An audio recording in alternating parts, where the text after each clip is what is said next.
내가 고통당할 때 예수님은 어디 계십니까? 라는 제목으로 하나님 말씀 증거하도록 하겠습니다.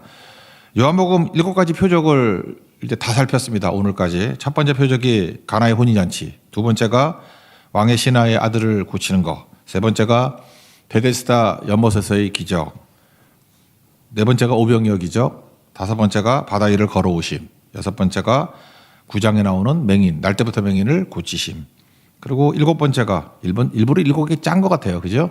11장에 나오는 죽은 나사로를 살리시는 것. 표적은 사인이라 그랬습니다. 그러니까 메시지가 있다는 거죠. 그러니까 표적은 사인이 있기 때문에 메시지 중심으로 보면 된다라는 것입니다. 먼저 초점 맞춰야 될 게 뭐냐? 이거 생각할 때 예수님이 빨리빨리 가지. 예수님이 충청도 사람인가? 왜 이렇게 늦게 가가지고 나사로 죽게 만들었냐? 그래서 빨리 가는 문제라고 생각하는데 그게 아니고 예수님의 부재의 문제예요. 빨리 가는 거하고 관계없다는 게 뭐냐 하면 보세요. 나사로가 병들었다. 3절에 나오죠. 사랑하는 자가 병들었습니다. 또 5절도 보니까 마르다 그 동생과 나사로 사랑하였다. 근데 예수님 바로 안 갔다 그러죠. 거기 6절 보니까 계시던 곳에서 이틀을 더 유하시고. 근데 17절 보니까 죽은 지 이미 나흘 되었다. 근데 예루살렘에서 이 베다니까지 거리가 오리라 그러잖아요. 오리. 1시간이면 가는 거리예요. 1시간, 뭐 넉넉 잡고 2시간이면. 그러니까 하루 안 걸려요. 근데 죽은 지 나흘 됐다 그러니까 예수님이 그 얘기를 듣고 가도 죽은 지 하루나 이틀 된 거 아니에요. 이것도 산수도 계산해 줘야 돼요. 그러니까 예수님께 가도 이미 죽은 거예요. 이미 죽어 있다고. 그래서 여기에 초점은 늦게 가서 죽었다가 아니고 이미 죽었는데 예수님이 있었으면은 얼마나 좋았을까. 그러니까 병들고 어려울 때 빨리 안 온다가 메시지가 아니고 왜 그때 예수님 거기 안 계셨나요? 그런 거죠. 그게 핵심이라는 것입니다. 그러니까 이걸 초점을 맞춰야 돼요. 늦게 갖고 안 갖고의 문제가 아니라 이건 타이밍의 메시지가 아니고 왜 내가 고통당할 때 예수님 옆에 없어요. 그 얘기죠. 21절 마르다가 이렇게 얘기하죠. 주께서 여기 계셨다라면 내 오라버니가 죽지 아니하였겠다. 그러니까 예수님이 늦게 와서 죽었다 그 얘기가 아니죠. 내가 고통당할 때 계셨으면 얼마나 좋았을까. 마리아도 그러잖아요. 32절 주께서 여기 계셨다라면 내 오라버니가 죽지 아니하였겠나이다. 그러니까 핵심은 이거라고요. 그러니까 빨리가 아니라 옆에 안 계셨다 그런 거죠. 이걸 이제 우리에게 적용시키다 보면은 예수님이 중요할 때 우리 옆에 없는 것 같잖아요. 그런 거 얼마나 많아. 그래서 고통당할 때 예수님 안 계시고 어려울 때 안 계시고 뭐 힘들 때 안 계시고 그렇게 느끼는 문제죠. 이 문제 사실 아니죠. 실제로 계시는데 우리가 모르는 거일 뿐이고 또 부활 이후에 예수님께서 성령 보내셔가지고 항상 내주하게 계시니까 그런 게 아니라는 것입니다. 그러니까 표적은 메시지니까 그냥 한번 차례대로 봅시다. 아주 낮은 차원부터 높은 차원까지 세 가지로 보겠는데 예수님이 부재라고 느끼는 것 첫 번째 메시지는 뭐냐? 크리스찬에게 예수님 부재처럼 느끼는 고난을 허락하신다는 거예요. 이건 뭐 욥기에서도 나온 거고 지난번 요한복음 9장에서도 나온 거죠. 나면서 맹인된 사람 누구 죄입니까? 뭐 본인 죄입니까? 부모 죄입니까? 그럴 때 요한복음 9장 3절 보니까 그거 아니고 하나님의 하시는 일을 나타내고자 합니다. 그러니까 목적이 있다는 거죠.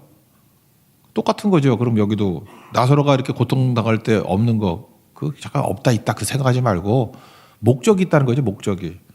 그 4절 보세요. 4절 보시면 예수께서 들으시고 이르시되 이 병은 죽을 병이 아니라 하나님의 영광을 위함이요. 그러니까 뭐예요? 목적이 있다는 거죠.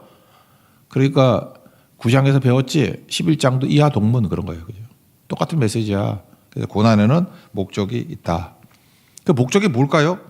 15절 뒤에 보니까 너희로 믿게 하려 함이라. 이걸 통해서 믿음을 주시는 거죠. 그러니까 사실 뭐 이번 고성선교 때 나눴던 욥기 말씀하고 똑같네. 욥기의 주제가 고난 극복이 아니라 그랬죠. 고난을 왜 주셔요? 어떻게 보면 까닭 없는 고난을 왜 주셔? 다 그런 건 아니지만 거기서의 핵심은 뭐냐 하면은 내가 경험과 생각이라는 두꺼운 껍데기가 있어. 나를 못 벗어나. 그 욥의 믿음이었거든. 근데 자기가 생각할 때 까닭 없는 고난이라는 게 딱 와가지고 자기 경험과 자기 생각을 박살을 내버려. 그래서 하나님 수준의 까닭이라는 세계를 넘어서는 하나님 세계의 풍성한 믿음을 갖게 되는 거죠. 그래서 거기서 보통 사람은 생각도 못했던 중간중간에 이제 뛰어먹었지만 구속자라는 개념도 나오고 나의 구속자를 기다린다.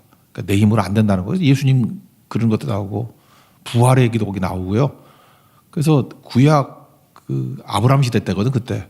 그때는 상상도 못했던 통찰 같은 거를 얻게 돼요. 자기 세계에 머물러 있으면 안 되죠. 그런데 고난을 통해서 욥은 그 믿음을 갖게 되는 거라고.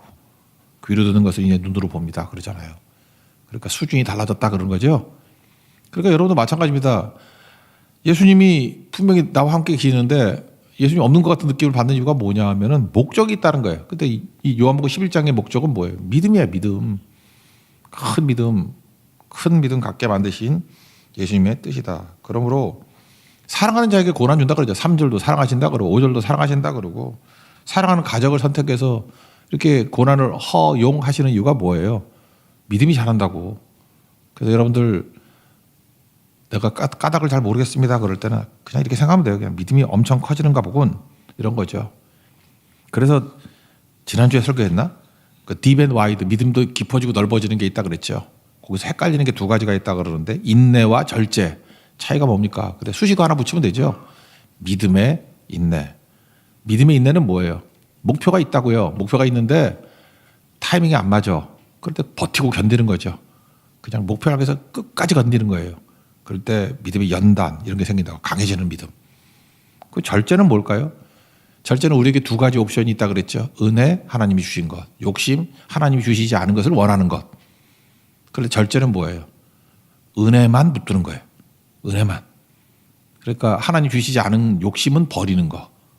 그럼 오히려 넓어진다니까. 하나에 집중하면 넓어져요. 이거 뭐 돌멩이 팔 때도 그렇다잖아요. 깊게 파야 넓게 깨진다 그러죠. 그렇죠. 깊게 파야 1m 파가지고 폭탄 터뜨리는 거하고 2m 파가지고 폭탄 터뜨리는 것이 제곱성 그 정도의 파괴력이 생긴다 그러잖아요. 그러니까 엄청난 거죠. 그런 거하고 똑같은 거라고. 뭐 설명을 많이 했기 때문에 그 정도만 합시다.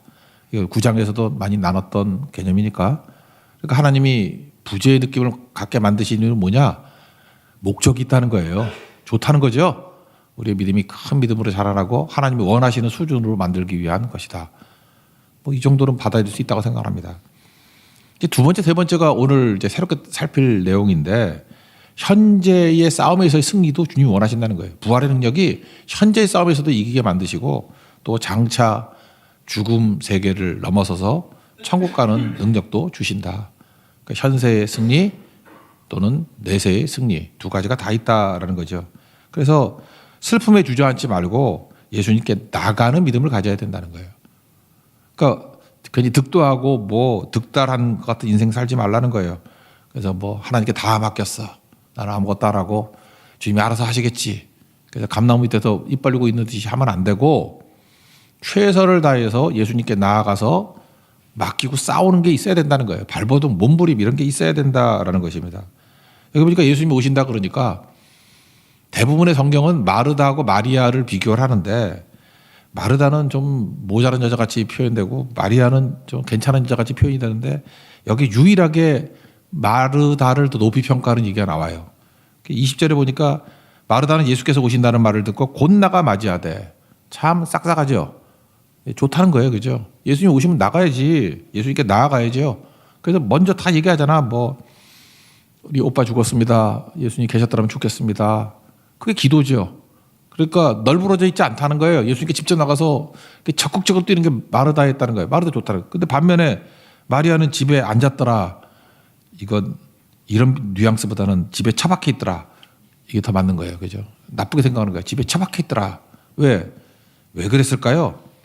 하여튼 이게 조용한 여자가 더 무서운 거야. 삐친 거야 지금.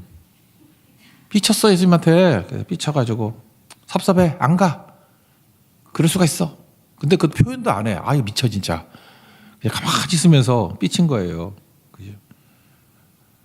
근데 예수님도 같이 삐쳤는가 봐. 예수님이 이렇게 안 나오면은 예수님도 안 움직여요. 30절 보세요. 예수는 아직 마을로 들어오지 아니하시고 마르다가 맞이했던 곳에 그대로 계셨더라. 왜 그대로 계셨을까요? 삐졌어요 예수님도. 마리아 안 나오네. 마르다만 나왔네. 유심히 보라니까요. 여기서 마르다가 훨씬 믿음이 좋은 거고 마리아 요거 저 이제 오냐 오냐 해주고 예쁘다 예쁘다 했더니 싸가지고 하면 그런 느낌이 좀 있어. 예수님한테 안 오잖아 지금. 그죠? 오빠 죽었다고 예수님 옆에 없다고. 그러다가 그래도 마리아지. 그죠? 그래도 내가 마리아 그러면서 나가요. 그게 몇 절이냐 하면은 31절. 마리아와 함께 집에 있어 위로하던 유대인들은 그가 급히 일어나 나가는 것을 보고 사람은 다 오해하죠. 고카로 무덤에 가는 줄로 생각했대요. 근데 고카로 무덤으로 간 게 아니라 늦게라도 예수님께 갔죠. 그래서 참 잘했어요. 박수 쳐줘야 돼. 참 잘했어요. 32절. 마리아가 예수 계신 곳에 가서 배웠고 예수님이 이것 때문에 기다리고 있는 거죠. 그 자리에 예수님이 마리아 올 때까지 기다리고 계신다고. 우리도 마찬가지예요. 여러분들 예쁘게 신앙생활 잘 하시죠? 그러다가 그냥 삐쳐가지고 안 가, 못 가, 뭐 내가 가나 봐. 예수님 진짜 섭섭해요. 나 왜 이렇게 버려둬요? 나 너무 외롭고 돈 없고 아프고 힘들고. 이게 뭐야 예수님. 그래서 삐쳤다니까 마리아가 지금. 그러다가 믿음 좋은 마리아가 드디어 갔어요. 발 앞에 엎드려서 울었겠지. 또 그러잖아요. 주께서 여기 계셨더라면 내 오라버지가 죽지 아니하였겠나이다. 그러니까 마르다가 됐던 마리아가 되었던 현실에 문제가 있을 때 그냥 널브러져 있으면 안 된다니까요. 예수님께 가서 아뢰고 외쳐야 된다는 것입니다. 주저앉아 있지 말라. 이게 메시지예요. 그랬더니 뭐 23절 24절에 보니까 뭐 내 오라버지가 다시 살아나리라. 마르다가 마지막 부활 때에는 다시 살아날 줄 아시나이다. 압니다. 아, 예수님은 지금 살아난다 그랬더니 지금 현재 실행력 교리로 대답하잖아. 우리 지금 교과서 같이 교리로 대답하면 안 되고 예수님 살아난다 그러면 그냥 아멘 그러면 될 거 아니에요. 뭐 갖다 군더더기 붙여. 지가 잘난 척하게. 예수님 앞에서 어디서 성경 얘기를 해. 그냥 살아나리라 그러면 네 살아날 걸 믿습니다. 아멘 하면 되는 건데 그걸 못하는 거죠. 그래서 문제가 되는 거죠. 근데 나중에 이게 해소가 돼가지고 예수님께 문제를 갖고 나오잖아요. 마르다도 그렇고 마리아도 그렇고. 여기서 중요한 게 이제 구도 싸움이에요. 이제까지 이 나사로, 마르다, 마리아 이 세 형제 자매가 오누이가 병과 싸웠잖아요. 자기 집안에 불행과 싸웠잖아요. 이제 예수님께 아뢰니까 예수님과 죽음과의 싸움으로 바뀌죠. 그랬더니 뭐 예수님 어떻게 해요? 39절 40절을 보니까 뭐 돌 옮기라 그러고 뭐라 그러죠? 그 43절 나사로야 나오라. 뭐 더 설명 안 할게요. 그 살았죠. 그래서 나사로잖아. 나사로. 이름이 나사로. 나사로야 나오라. 왜 예수님이 나사로야 나오라 그랬을까요? 나오라 그러지 않고 이렇게 제한을 안 두면 죽은 놈들이 다 살아날까 봐 그냥 나오라 그러면 무서울 거 아니야. 그 무덤에서 한 수백 명 나오면 안 되니까 나사로만 나와라. 그죠? 근데 나사로만 나와가지고 살았다 그 얘기죠. 여기서 이제 우리 알 수 있는 게 뭐냐면 이거예요. 우리는 너무 내세적인 믿음이 강해요. 그래서 지금 마르다 같은 얘기 하잖아요. 마지막 때 부활 믿는다고 예수님 뭐 들은 게 있어가지고 그 죽고 난 다음에 부활하죠. 그 얘기 아니야. 지금 산다니까 지금 산다 그럴 때 아멘 그래야 된다고요. 지금 현재 우리가 숨쉬고 있는 이 현실 속에서 여러분 왜 이렇게 예수님 부재의 상황에 어려움을 주신지 알아요? 구해서 얻으라고. 죽은 자도 산다라는 거 아니에요. 이게 표적이라고 표적. 이 땅에서도 죽음의 세력들이 있는데 예수님께 구하면 예수님이 살려주신다 그 얘기 아니에요? 물론 뭐 지금이야 죽은 사람 뭐 막 살리고 그러지 않겠지만 그러니까 죽음을 이기신 예수님이라는 표적을 보이는 거 아니에요. 사인을 보는 거 아니에요. 이게 뭐 진실은 아니라 그러는데 그런 예화가 제일 맞는 것 같아요. 개구리가 우유통에 빠졌더니 그냥 꼬르륵 빠져 죽는 게 아니고 막 허우적댔더니 뭐 버터가 됐다며 그 아니라는데 얘기는 재밌잖아. 그럴듯하잖아요. 그죠? 막 몸부림치고 허우적대가지고 버터가 될 정도로 딱딱해지면 딛고 나왔다. 이제 그 얘기를 하는 거라고. 널브러져 있고 주저앉아 있지 말고 예수님께 구하고 아뢰고 해서 일어나라 그런 거죠. 이게 왜 중요하냐면은 주님께서 우리 오늘의 신앙을 갖기를 원하는 거예요. 오늘 승리하기를 원하신다는 것입니다. 그 today's gift 오늘이 선물이라고요. 오늘 승리를 주시는 거예요. 주님이 오늘의 승리를 주시는 거예요. 일상의 승리가 뭐 오늘의 승리지 뭐 딴 승리예요. 잠깐만 승리를 유보하지 마세요. 오늘 승리 주시고 최후 승리 주신다는 거예요. 하루하루도 승리하고 살아가는 것들이 있어야 되겠죠. 근데 우리는 요하고 똑같아요. 자기 경험과 생각의 한계 속에서만 머물러 있는 거야. 내가 그렇게 얘기를 해도 수요일 날 지금 많은 분들이 안 오셨는데 연세 드신 분들. 연세 드시면 하나님이 안 쓰시나? 왜 스스로 자꾸만 물러나려고 그러고 뭐 이제 집에서 쉬려고 그러고 왜 할머니 할아버지 같은 생각들 하고 있냐고. 며칠 전에 1월 20일이죠. 미국 시간으로 트럼프가 대통령 됐죠. 여러분 오바마 대통령하고 트럼프 대통령하고 누가 더 부러워? 나는 트럼프가 훨씬 훌륭하다고 생각을 해. 이유가 뭐냐? 오바마는 40대 때 날렸어. 조기 성공한 사람이에요. 그래서 55세에 대통령 퇴임했어. 지금 뭐 하고 있나? 아니 55세에 퇴임하면 나머지 인생 뭐 하고 살아? 뭐 별로 하는 것도 없는 것 같아. 그죠? 그래서 밤인가 봐. 오바마. 인생이 밤이 온 것 같아. 아, 감사합니다. 야제 개그에 웃어줘서. 예. 오바마.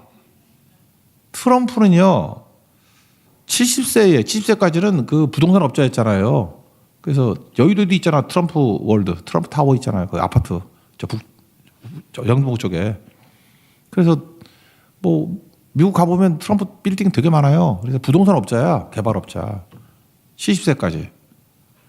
그러면 이제 트럼프 아니라고 생각하고 한번 봐요. 70세에 어떤 새로운 일을 한다 그러면 여러분들 박수 쳐주겠어요? 말리겠어요? 말리죠. 70세에 뭘 새로운 일을 해? 인생 정리하라 그러는데. 오바마는 70세에 정계 입문해서 71세에 대통령 됐어. 그게 45대 대통령이에요. 그죠? 2017년? 16년? 10년인가? 17년이겠네. 17년에서 21년까지 했죠.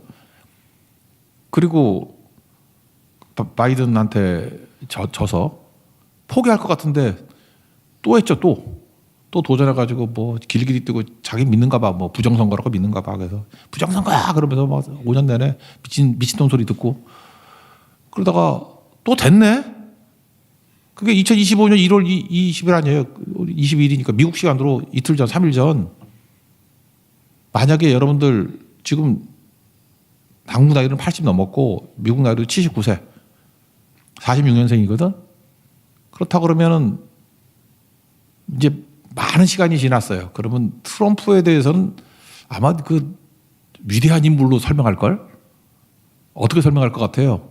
이 사람은 70세까지 부동산 업자였다. 자기 삶에서 성공했다.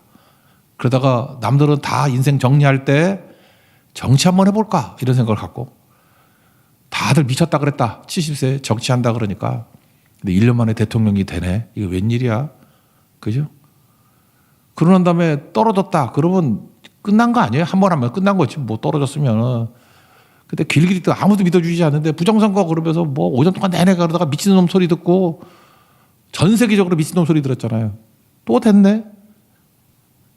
그리고 이제 이후에 또 어떻게 될지 모르겠어. 뭐 하다 보면은 이제 대통령 끝나고 난 다음에 또 이제 뭐 성악가로 나오겠다 할까봐 걱정이 돼 지금. 그러니까 트럼프를 보면서 느끼는 게 뭐냐 하면 그의 인생에 있어서는 오바마하고는 급이 달라.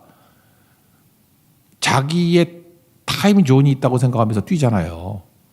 난 그거는 높이 평가하고 싶다고. 우리도 마찬가지예요. 누가 끝났다. 꼭 느낌이 갈렙 같아. 85세에 끝난 게 아니라 이산지를 내기 주워두고 다시 있잖아. 모세 같아. 120세가 될 정도로 눈이 흐리지 않냐고. 누가 내 인생에 한계를 져요. 모르는 거지. 그 미국에 뭐 10년 전에 굴러다니는 글들이 있었는데 그 뭐 우리나라 그 가수 에일리가 소개해가지고 유명했던 글인데 뭐 그런 거 있잖아요. 그 두 사람을 비교하냐. 뭐 그리는 거야. 뉴욕은 캘리포니아보다 동부는 3시간 빠르다. 그렇다고 캘리포니아가 뒤진 것은 아니다. 시간이 빠른 거하고 뒤진 거하고는 관계가 없잖아요. 그러면서 두 가지 비교해요. 어떤 사람은 여러분 뭐가 좋을지 봐요. 25살에 CEO가 됐대. 조기 성공이죠. 25살에 CEO가 됐으니 성공했네. 50살에 죽었대. 근데 어떤 사람은 지지나야 되게 늦어. 50세에 CEO가 됐대. 그리고 90세까지 사업을 했대. 여러분 누가 부러워요? 25살에 CEO 되면은 성공했다 그럴 거라고. 근데 50세에 죽었어. 25년. 근데 50세에 정말 천신만고 때 느리게 해가지고 CEO가 50세에 됐어. 근데 90세까지 사업을 잘 이끌었어. 누가 성공이라고 말할 수 있는 게 아니라는 거예요. 각각의 뉴욕 타임 존이 있듯이 캘리포니아 타임존이 있듯이 각각의 타임존이 다른 거예요. 어떤 사람에게는 25부터 50세까지가 타임존이고 이 사람은 50세부터 90세까지가 타임존인 사람이 있는 거죠. 그러니까 자기 자신만의 타임존이 있다라는 거예요. 제가 꽃 얘기도 했잖아요. 봄에 피는 꽃이 있어. 그죠? 어떤 건 봄에 펴. 진달래 이런 거는. 여름에 피는 게 있어요. 뭐 수국 같은 거. 가을에 피는 게 있어요. 국화. 겨울에 철동매 이런 거. 그러니까 자기가 꽃 피는 타임존이 있다니까요. 근데 왜 남하고 비교해? 어떤 사람이 앞서가는 거예요? 25살에 CEO 되고 50살에 죽은 사람이 앞서가는 거예요? 나보다? 앞서갔네 진짜. 앞서갔네. 앞서갔네 진짜. 맞네. 말은 맞네. 앞서갔잖아. 근데 그 사람 죽을 때 50세에 내가 CEO가 됐어요. 근데 이게 뒤진 거예요? 뒤진 게 아니죠. 90세까지. 모르는 일 아니에요. 근데 우리는 타임존이 다른 거, 캘리포니아가 뉴욕하고 비교하듯이 잠깐 비교하면서 낙심하고 뒤졌다 그러고 앞섰다고 부러워하고 뭐 하는 낭비적인 인생입니까? 그렇게 사는 거 아니죠. 은혜가 뭐예요? 내게 주신 타임존이 있다라는 거 아니에요. 내게 주신 타임존. 하나님이 어떻게 쓰실지 어떻게 알아? 그러니까 우리가 할 일은 뭐죠? 오늘 현재에 대해서 죽도록 충성하는 거라고. 사도 바울이 그렇게 살았어요. 그래서 그 사도행전 14장에 뭐 루스드라에서 뭐 안진뱅이 고치고 난리 쳤잖아요. 그랬더니 그 이고니온과 안디옥에서 온 깡패들이 와가지고 돌로 쳐 죽였어요. 죽은 줄 알고 확인했을 거 아니야. 축 늘어져가지고 갖다 버렸어. 그러면 돌에 맞아 죽은 거죠. 이거 죽었다고 봐야 되잖아요. 근데 하나님께서 살려주셨어. 그래서 14장 20절 보니까 돌에 맞아 죽은 줄 알고 갖다 버렸는데 바울이 일어나. 이거 슈퍼맨 아니야? 갑자기 툭툭 털고 이거 뭐 이렇게 시원해 피네 그러면서 일어나 그 성에 들어가서 이튿날 바나바와 함께 더베로 갔대요. 이거 뭐 어떻게 설명해야 돼 이거? 돌멩이 맞고도 불사조야? 불사조야? 불사신이야? 무슨 얘기예요? 사명 있는 자들 하나님이 살려야 될 때 살린다는 거예요. 여기서 바울이 살고자 노력하지 않았어요. 그냥 충성을 다한 거라 목숨 걸고. 그랬더니 하나님이 사명이 더 있으니까 살려주신 거고 힘 주신 거고 그런 거죠. 우리 이렇게 사는 거예요. 오래 살라고 노력한다고 오래 사는 게 아니고 주님께 맡기고 오늘 현재의 승리를 위해서 최선을 다하면 이기는 거죠. 저도 이런 위기에 처했던 적이 있어요. 그게 사실은 언제냐 하면은 암 수술하고 난 다음에 나도 힘들더라고. 그때 뭐 옆에 있는 사람 다 불길한 소리나 하고 있고 우리 교회 의사들도 몇 명 있는데 뭐 보내는데 어떤 분은 뭐 폐암은 예후가 안 좋습니다. 뭐 어떤 분은 사망 확률 93%. 뭐 이런 거 보내고 그 의사들 되게 잔인해. 그죠? 좋다고 나도. 그래서 제가 그때 시편을 쭉 읽다가 시편 118편 17절 자 이거 붙들고 기도했어요. 내가 죽지 않고 살아서 얄미워가지고 내가 죽지 않고 살아서 여호와께서 하시는 일을 선포하리로다. 이게 말씀이 오더라고. 곧 죽겠지 죽기는. 그렇지만 그때는 죽고 싶지 않더라. 그 소리 듣고는. 내가 죽지 않고 살아서 시편 118편이에요. 17절 내가 죽지 않고 살아서 여호와께서 하시는 일을 선포하리라. 그래서 암수술하고 3일 만에 나왔잖아. 마약 주사 맞고 나와가지고 3일 만에 설교 막 하고 그 마약 끊으니까 한 달 있다가 아프더라고. 무슨 캐롤 F인가 그거 일상 마약 아닌 거 먹으니까 그 진통제 효과도 없어. 제가 마약 중독자였어요. 한 달 동안 마약을 2개를 먹었더니 막 펄펄 뛰고 난 그래서 내가 되게 건강한 줄 알았어. 그게 마약의 힘이야. 그래서 한 달 내내 설교하고 이제 너무 오래 먹는데 끊으라 그래서 끊었더니 캐롤 F 갖고는 안 되더구만. 제가 이렇게 진통제 다 공부 다 했어요. 하도 먹어가지고. 그래서 뛰게 됐거든요. 그때 붙들었던 게 이거야. 내가 죽지 않고 살아서 여호와께 하시는 일을 선포하리로다. 이게 뭐야? 현재의 승리죠. 오늘의 승리 오늘 할 수 있는 거고. 여러분 인생도 마찬가지입니다. 내가 죽을 상황에 놓이고 어려운 상황에 놓인다 할지라도 주님 살려준다 그러면 살려주시는 거예요. 그죠? 미루지 말라고 우리 충성 다하라고요. 지금 돈이 없다 그러면 뭐 하나님이 뭐 돈 갖고 그러시는 분이야. 아니에요. 달라고 또 주신다고. 건강도 주시고 그래서 일으킴도 주시고 현재의 승리를 원하시는 거예요. 오늘의 승리, 오늘의 부활. 오늘 산다 그러잖아요. 무슨 교리적인 대답하지 말고. 이게 오늘 메시지예요. 오늘도 생명의 능력으로 살아가라. 예수 주시는 부활의 능력으로 살아가라. 그게 크리스찬의 능력이죠. 우리 재정부가 참 재밌어. 오늘도 재정부 그 집사님 만났는데 쭉 분석을 했더라고. 성도들이 성교 가는 것과 새벽기도 나오는 것과 재정의 풍성함의 비례 관계, 그걸 또 혼자 연구를 했어. 이야, 진짜 밥 먹고 할 일 없다 진짜. 근데 그 대충 이게 써놓은 거 읽어보니까 대충 맞는 것 같아. 다 그런 건 아니. 그거 너무 믿지 말아요. 의인도 고난 당할 때 있고 그런 건데, 하여튼 그분의 믿음의 수준에서 이렇게 분석을 했더라고. 그래서 목사님, 우리 교회는 후반부가 강한 교회예요. 전반부보다 후반에 역전했던 케이스가 많고, 뭐 누가 몇 명 나오고 어떻게 하는데, 일반화시키기에는 좀 그렇지만 그분 분석 안에서는 상당한 진리를 갖고 있어. 오늘의 승리 주십니다. 믿습니까? 오늘의 승리 주셔요. 충성하고 헌신하고 할 때. 그 분명히 있다고요. 마지막 세 번째. 그러나 나사로가 또 죽었어요? 안 죽었어요? 죽었죠. 그 나사로가 뭐 좋나? 2번 죽는 거? 그렇잖아요. 그 뭐 좋아? 여기서 살았는데 또 죽었다고. 마찬가지로 우리도 마찬가지입니다. 이렇게 충성당하다가 결국에는 또 죽어요. 난 이렇게 생각해요. 만약에 나사로가 아직도 살아있다 그러면 징그러울 것 같아. 이스라엘 갈 때 나사로가, 예수님 살려둔 나사로가 아직도 계셔 거기. 연세가 어떻게 2000살 막 이러면서 그거 무섭지 않아? 그 안 죽고 살아있는 걸 암세포라 그러잖아. 그거 암세포 같은 거지. 나 여러분들도 내가 부탁인데 그냥 100세까지만 사세요. 너무 오래 살면 그것도 무서워. 120까지 사세요. 모세도 그렇게 살았으니까. 더 살면 무서워. 여러분 무드셀라야. 좀 그만. 그러니까 어느 순간 이렇게 충성을 다하다가 주님이 이제 여기까지 됐다 그러면 그다음에 천국을 가야지. 이 땅에 오래 살아 뭐 할 거야. 천국을 가야지.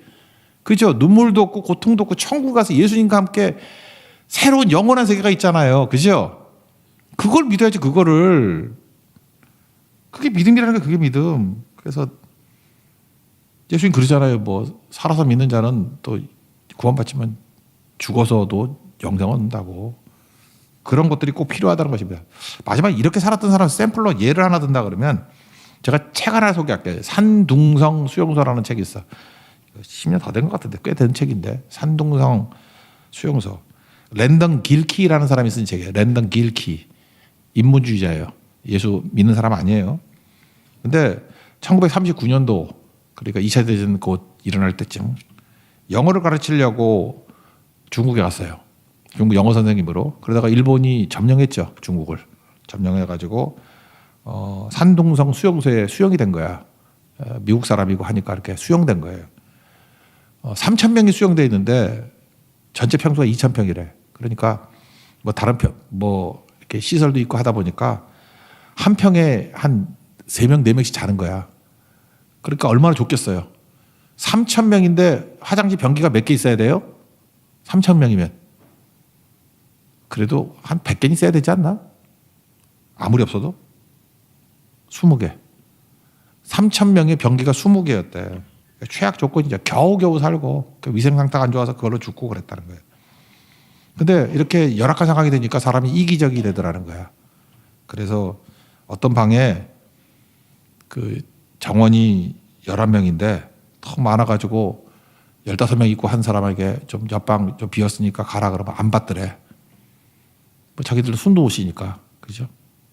여러분 생각해 보세요. 이렇게 똑바로 누워서 못 자고 칼잠 자야 되는 상황에서 2명이 더 왔다 그러면 뭐 배 위에서 자? 어떻게 잘 거야? 진짜 그랬대요. 그러니까 거기서 막 싸움 있고 하는데, 이 사람이 예수 안 믿는 사람인데 랜던 길키가 그런 얘기를 해요. 하나님은 있어야 한다. 그 도스토옙스키의 그 까라마조프가의 형제들에 나온 대사 똑같은 얘기하고 있어요. 왜? 하나님 없으면 멋대로 행하니까. 자기들이 왜 양보하고 왜 희생해야 되는지 이유를 찾을 길이 없대요. 하나님 없으면. 그래서 이 인본주의자가 누군지 모르지만 하나님이 있어야 돼. 그 고백을 해요.